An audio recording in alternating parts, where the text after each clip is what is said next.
Captain 315. We got some updates on Allis and Wonderslam here. But before we get into that, we're up over 200 subscribers now. I want to thank you 200 folks for that. Let's get some more in here. And we can keep doing more technological advancements like the latest in celebration of 200 subscribers. Whew, YouTube better look out. What we got here? Oh, now I can set my phone there, or my potato can film all this boring shit. So that'll be good. Look, it's got a swivel. So exciting to find that at a yard sale for $4. Went, oh, folks, oh, my YouTubers are just gonna absolutely love me. I'm going viral. We can get 220 subscribers now. All right, here we have cylinder head off of Allis and Wonderslam, the little Allis Chalmers B. Was able to save it. If you remember from the previous videos, we had two busted off exhaust valves and the stems were stuck in there pretty good. One came out, one did not. I actually broke the valve guide. So we went ahead and threw a new valve guide in there. Recut the intake valves, all new exhaust valves, and went ahead and cut all the seats, basically like a standard freshen up. However, as long as we're here, 3-angle valve job, a 30-degree back cut on the valves right in this area here. That all improves airflow,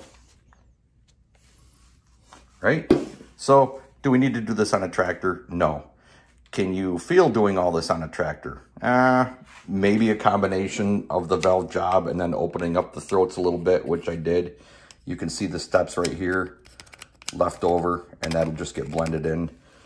Yeah, you probably feel it a little bit. If you were to do one of these things and not all the others to complement it, highly unlikely you would notice anything at all. If you were to put this against a bone stock Allis B and hook them together, yeah, you would definitely see a difference. Again, we're not going crazy with it, but hey, we got to do a valve job anyways. Why not go ahead and improve it a little bit? So let's get to it. We're going to blend the throat in. And, oh, by the way, 120 thousandths off the cylinder head on this. These were a whopping about 5.5 to 1 compression ratio. This will put us closer to 7 to 1, maybe a little bit more than that. That's a big gain. That you will definitely notice in the torque that it produces. They claim 150 is fine, even up to 200 for a maximum effort puller or something. But if you see, I'm getting kind of close to that spark plug boss. Now, if you look down in here further, obviously there's plenty of material back in where the plug goes. But your little recess that the body of the spark plug sits in, where your socket would go in, I don't like really getting that much thinner than that. So we quit at 120 thousandths. That'll be fine. There was a hell of a pile of shavings. All right, let's get to doing a little bit of port cleanup and then we'll come back. Okay, before we get started here, for those of you who do follow along and kind of read the comments and things, granted this is not a real multi-subscriber popular place, but I got lit up, got really chastised by another commenter, and really gave me hell for a lot of things. The quality of my videos, not being centered in the screen, things in the background, wearing a greasy shirt. The worst of all, he made a comment about beer, having a beer can sitting there, and spitting tobacco in the middle of a video. So if you're still out there and tuning in, pal, which you're probably not, this one's for you.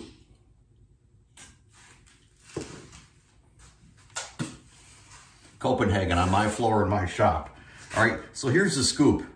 I don't run a penguin daycare. Anybody that's tuning into this doesn't really care about that. This is for the blue-collar backwoods boys that want to do stuff on their own, all right? So if you don't like it, that's how we roll around here. Let's get moving.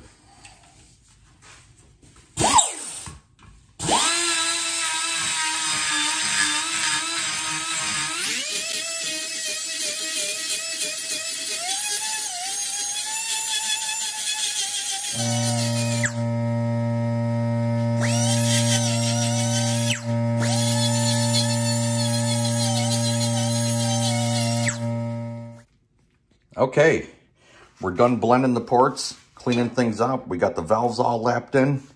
I'll show you what we're actually trying to do here. See if this little flashlight helps a little bit.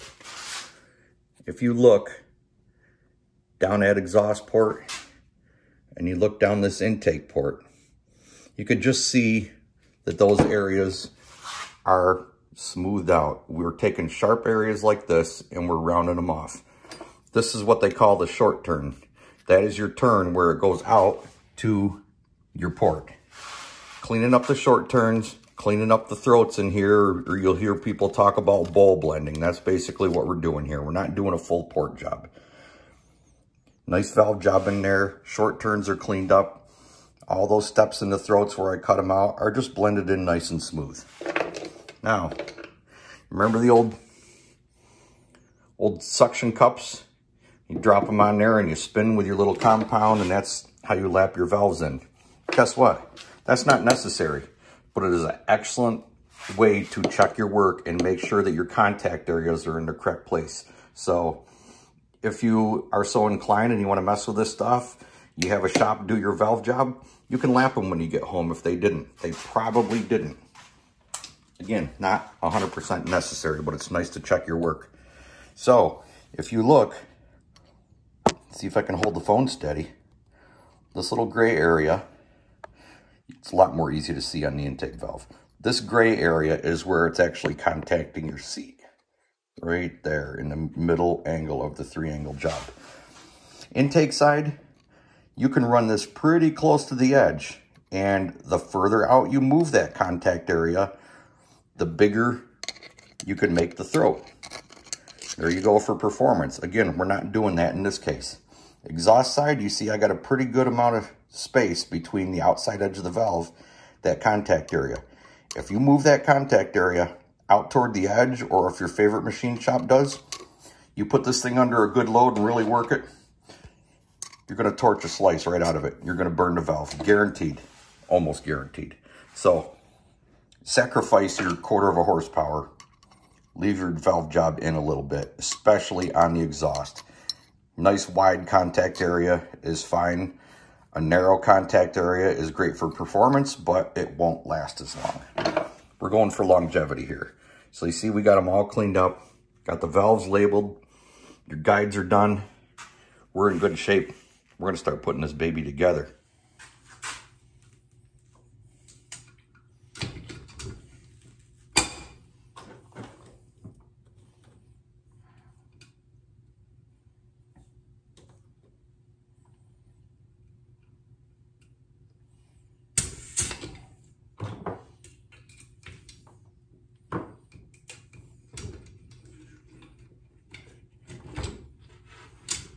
Here we go. That's a wrap. The cylinder head is ready to go back on Allis and WonderSlam. Got two missing yet. We found a little valve spring issue and I have them on the way.